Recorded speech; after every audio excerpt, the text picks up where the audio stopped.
Tsy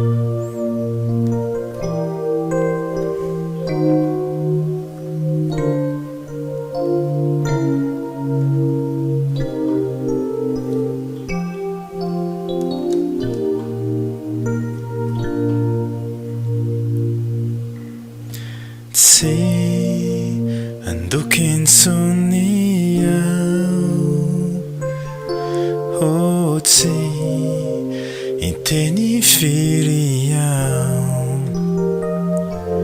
fa zay vitako hatrizay, zaiko teny iray fizako efa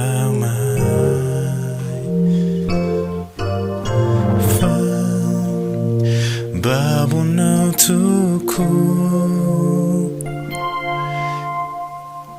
ity fo maniry so,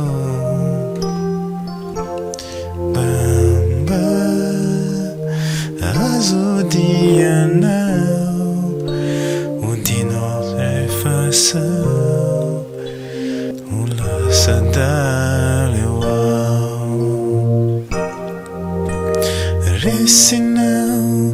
Resinao tokoa eny aho,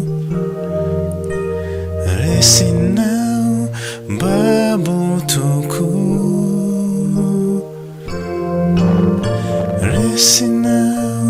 Resinao tokoa eny aho, oh tsy aintsony mo ity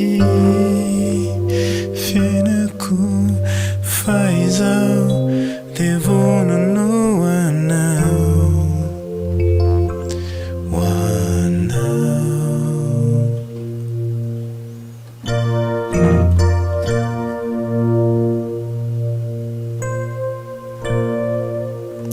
Zay ny lesona ny video manaraka.